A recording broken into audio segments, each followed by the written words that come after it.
So we have some more stock to unbox and review today. Excuse me, my voice is still going, so please excuse the gruffness of my voice. So today we have two Hornby Railroad MK1 coaches in BR Maroon. Now they have Midland region numbers, doesn't bother me that much, can always renumber them at some point. The first impressions, they look pretty good. These are the first railroad vehicles I've bought, or come into possession of, so let's see what they're like out of the box. So at first glance, the packaging is fairly basic, which is sort of what I was expecting with the railroad coach.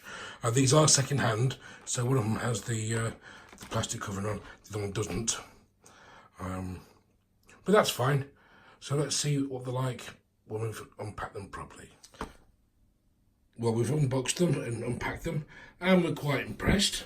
So at the back, we'll start here. There's it's the MK1 composite, very nice, flush glazed, lacking the underframe detail in the printing and the printing on the underframe on the ends that the super detail MK1s are. And underneath, you'll see that while yes, it's got an end bucket, there's no close coupling cam mechanism, and the wheels are plastic.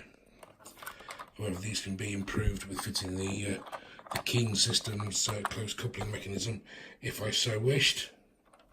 They do have a nicely detailed end though, with a representation of Buckeye coupling on. So let me just, yep. And the buffers, steps, and all the corridor and things are quite nicely modelled. That's good. And the battery boxes and everything are nice. Everything's well made and cast. You know, and the roof ribbons all there, as well as the ventilators. So that's very, very nice. And then we have the brake coach, which again is very nicely made. Exactly the same as the other one, apart from a bit of brake. So you've got no close coupling cams, plastic wheels. Aside from that, it's all good. So if we just compare it to, I've got a Hornby Super Detail brake coach here.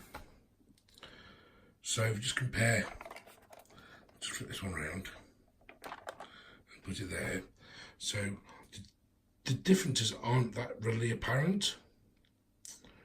So, you know, I think the interior and the glazing is basically the same, and I imagine the body is basically the same, because there's no real differences in like the moulding or anything like that. Everything's finely moulded.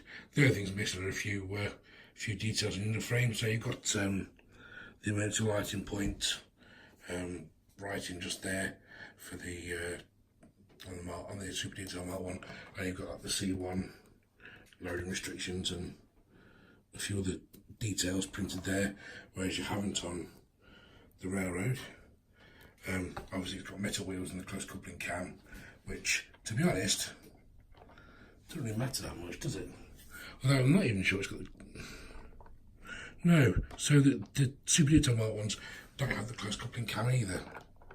So that's good to know. So really the only differences are a bit of printing and plastic wheels. I'm sure I could get some metal wheels and just improve them a little bit. I was also thinking of some BR coach roundels just to improve that one as well.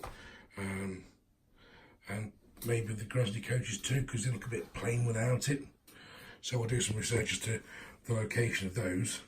And sorry for a bit of camera when I've got the phone with my other hand. So yeah, so we're very impressed with those. Excuse me. So Hornby Railroad coaches, very, very good. Not much different to the Super Detail coaches. The only difference is some of the door handle details aren't as well picked out, but then looking at that one closely, it's pretty much the same. So yeah, very happy with those. And it only cost me £20 for the two, so very happy with those.